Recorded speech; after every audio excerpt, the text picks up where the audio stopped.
I'm telling you, this isn't going to be in the final cut. None of this is going to be in the final cut. This is like to show people that the animation because is more this is than the what most they see. unprofessional making of video ever. Exactly, that's gonna get us to festivals instead of the actual animation. Kind of bullshit. Hi, we're MKM. I'm Michelle. I'm Kiki. I'm Marie, and that's why it's called MKM. So how we came about being together as a team was because Marie came up with the idea of the whale boy, and then I thought it was a very interesting story, so I kind of picked a story for it, even though I'm from 3D and she's from 2D. Yeah. And then those two were a group already, and I proposed the idea that I could animate for them because I'm an okay animator. So I proposed the idea, and they seemed to be okay with it. So we were actually enthusiastic about the entire idea because Marie and I couldn't. Marie and I have our talents in other fields, so we need someone as professional as this. Yeah, and they needed a decent animator, so I could probably animate for them. Because the initial idea was to make it 2D, even though I'm from 3D, and then we changed the idea to the whole film being 3D, and then that's how it came together. And I think we are the only group that has a 2D member and 3D members together within the year. The inspiration for the boy in the whale suit came from a dream I had and a story I used to be told. The story is about Jonah and the whale. This man got eaten by a whale, right? So in my head, in my weird 2D head, I thought, hey, what if a boy wore a whale suit? And I thought it was a cute idea, and I actually dreamt of it. And the next day I proposed the idea, and it was slightly well received. Although actually the whole animation was supposed to be about the boy in the whale suit, and about finding out who he is and why he has the whale suit. But after all this discussion and everything, we felt like it was better if we had another main character who drives the story to bring the audience to find out who this boy is actually. And in animation now, actually he is not the main character, as you can tell, but he's the driving force. And the Daiyu actually is kind of like the representation of the audience themselves, going into the town, finding out her character and everything. And eventually, the whole story is actually about friendship and about companionship, which was actually a lot more in a sense substantial than finding out why he's wearing the whale suit. So that was basically the inspiration for the boy in the whale suit. So the suits are actually the embodiment of firstly their cultures. So it's like Daiyu has a koi, because Chinese. Okay, why is it a whale? Everyone's always asking, why is it a whale? Why not? No, I'm kidding. But when you research about whales and stuff, whales are actually very lonely creatures. So that was something that we wanted to put in Show Lab a lot. To show that he's a lonely little boy, but not in your like really emo way, but just more like he's young, he's exploring the world, and he would like a companion to explore it with him. So that's why we chose a whale. In specific, a humpback whale, because the humpback whale actually spends its whole life singing this tune, this really sad tune, to find a soulmate, and they will spend the rest of their lives with their soulmate and die. So basically, the suits aren't really there in real life, like you can't actually see it, but because the two characters can relate to each other very well, it's like they can see something special about each other, and this is what the suit represents. Yeah, we were trying to recreate this sense of unexplainable feeling when you see someone and then you instantly feel like, I can click with this person, or you just click with that person, and then so there's always this something very special that you see in the other person sees in you, which from a third person point of view, it's not visible. So that's kind of like what we are trying to recreate here. It's not just friendship, but it's a very special kind of friendship where you are instantly attracted to one another. Not necessarily in a romantic way, but it's just this interaction and attraction between two very different individuals, and hence their background story, and how different they look. One's got blonde hair, one's got black hair. Yeah, that's where it all came from.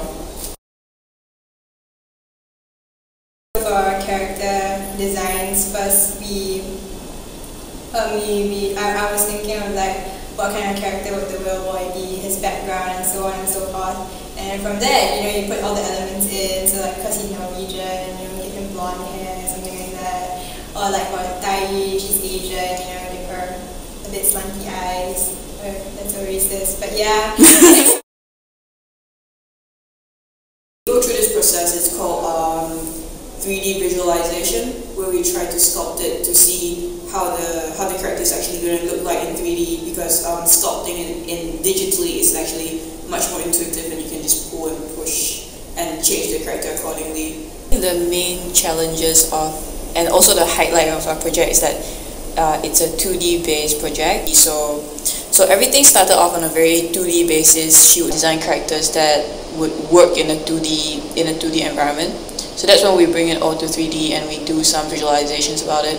And then the problem comes when we realize that the 2D don't actually work in 3D or something like that, such that Shalaf would have a huge whale head, and then the height of the suit will be twice as tall as he is, and it will intersect with all the buildings, which would give us a lot of problems with animating.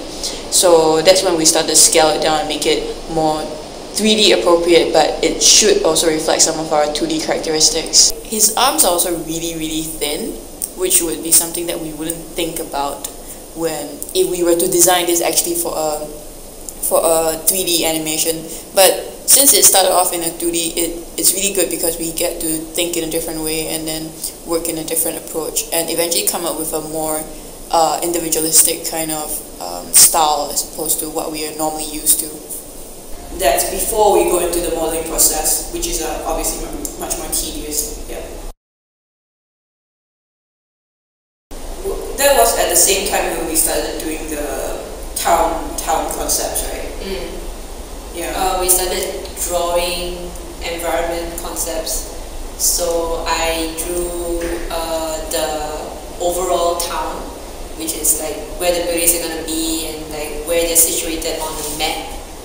And Kiki would draw the individual buildings, like add more detail. One of the reasons that the town was made specifically Asian was so that when the boy comes into the picture, and he will look very obviously out of place. If you have already noticed, he's the only block of blue within the entire town, which is mostly orangey and brownish and red, obviously. The color scheme they went for was more like take on pink creed, kind of like green and pink, kind of very desaturated look. We lost and found aesthetic look of the very like soft pastel colors and stuff like that, so that you can really feel the story. Yep. Yeah, that's also kind of when the texture part comes in, because the texture has to look real, but they shouldn't look photoreal. There should be at a very convincing level that a wall is a wall is a wall, but it shouldn't look like it's a real wall. So that's when a lot of the shading part comes in, such that we shaded it very flatly, and then when we were texturing it, we tried to go for a very painterly base before we put the textures on. That's when Marie was helping me out with the texturing part, such as when we were texturing a wall, and then when you were seeing in perspective, one wall will be darker and one wall will be brighter. Even though it's a lighting effect, we would actually paint that inside the building itself, so that the whole thing has a more flat look, like towards 2D-ish. it. Like 2D, like 2.5D-ish. Yeah. So it's slightly cartoony, slightly realistic. Yeah. I think for the buildings, we were also trying to replicate a lot of 2D qualities, like line qualities, so that we keep our buildings in a more wonky stage. And then a lot of them were not actually beveled, meaning that they have a very sharp edge, because we took that from 2D animation, where everything is it's just light and dark, light and dark, light and dark, not so much about transitioning between one and another. The personalities of our characters is very important when I'm animating in the process. So, for example, for Shalef, I make him, when he's walking with his wheelsuit, he has a more happy walk as opposed to just wobbling around kind of walk. yeah, so it suits his personality more. For Daiyu, we used some video references. We referenced one of our group members, Marie, and basically I tried to follow her actions and the way she acts in the references for Daiyu. For the animation process, I start by doing the breakdowns, like the poses of each character, and afterwards I get some feedback from the group members or from Chris, and then start to polish it by shot. So what we do is that Michelle will animate all the shots and then she will pass it to me, and I will have this cloth rig that's already been preset and then put it on and then simulate the cloth and everything. Cloth was very painful to do at first because the character herself was moving a lot.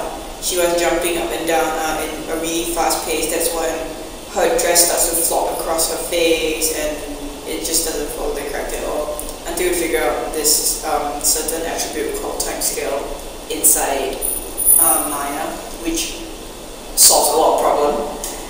Basically, we had this horrible looking dress at the beginning of the semester where it just looks like she's wearing a jelly that wobbles around, and then we kind of went through a lot of trial and errors and kind of got a lot more mentorship from this person.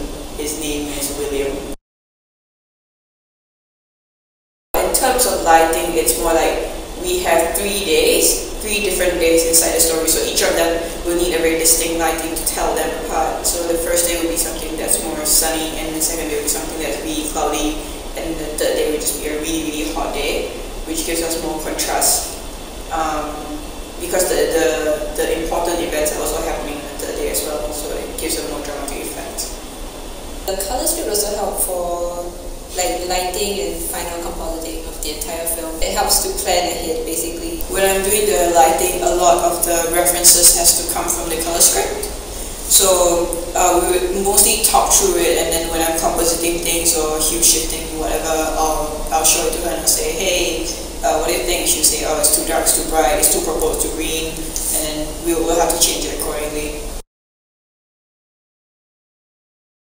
Any fights? Any fights?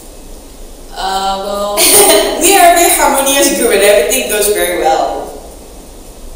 Nah, not really.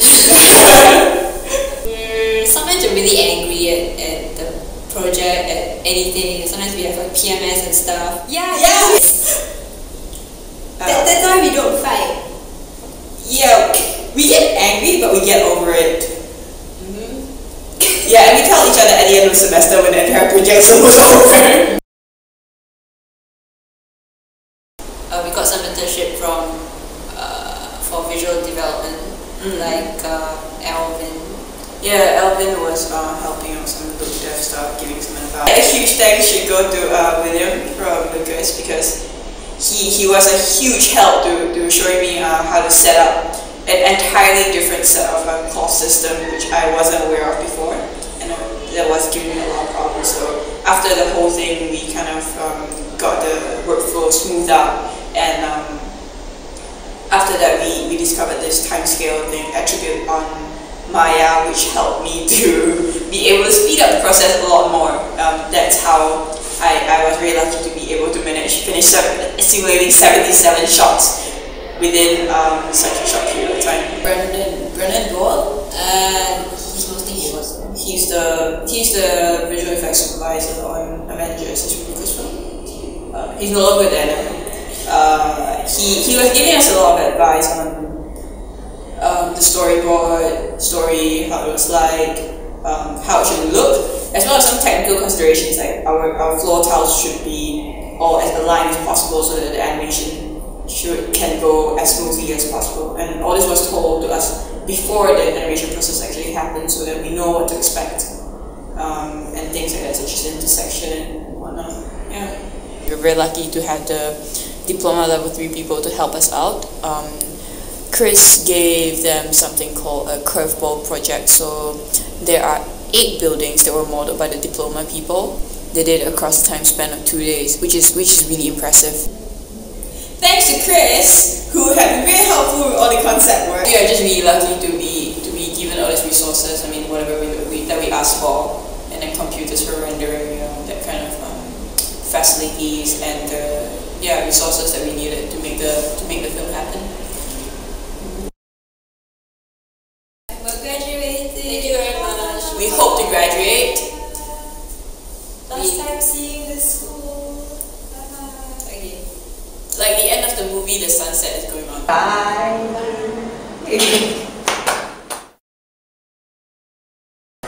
Okay guys, welcome to Animation 101 Michelle Wong.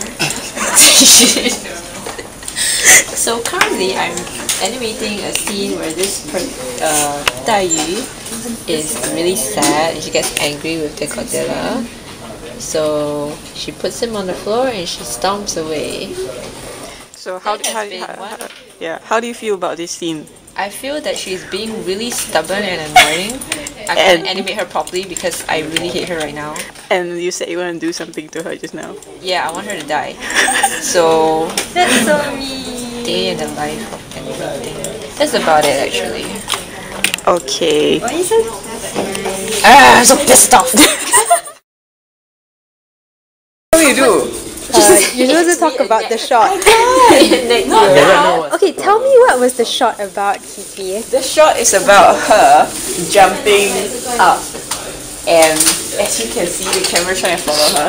But then the problem is, there's one shot when her arm is here, and in 3 frames, her arm's over there. That means that the thing fucking explodes all the time, okay? And what I've been trying to do for the entire day from 8 o'clock until now, which is 10 hours, is trying to get rid of the bubbling here and some stupid creasing and sticking together thing, which is what is not going to appear on the screen at the end of the movie, which is fucking ridiculous because Maya's giving me problems to solve, which is not exactly my problem at all. And there's more crease here. Great! I know, right? That's really wonderful. Of truth. The moment of truth is somewhere around here, and then somewhere around here. Then you realize if the cloth works or not. At least the sleeves are not bubbling. And people who's watching this are gonna be like, what are you doing? It's an arm floating around. Wow, It's not fixed. it's not fixed. Okay, so the first day, basically she is lonely, but she's not aware of it. So she's like, oh, she plays by herself. Then the robot comes in and she's like, oh my gosh. The second day, she is playing and she actually notices that she's lonely. That's why she's drawing. That's why it's a bit more blue and it's a bit more depressing. So then the third day, she's like, frick, whatever. She just plays. She just like suntanning with Godzilla. But then So it's a bright color. like, not bright colour, just very like intense. And also because it's the afternoon. Okay, so that is the rationale for the Colour, for the different days. in different days, yeah. There was a lot of thought behind this. Yes. Almost 2 hours worth. It has been, it's 3 about hours. gonna be 6. And I'm procrastinating And right we're now. procrastinating And Michelle's going to the gym later. Shut up. to run. That's true though, but don't talk about it. Okay, let's talk about the project. I think that's kind of like what we have today.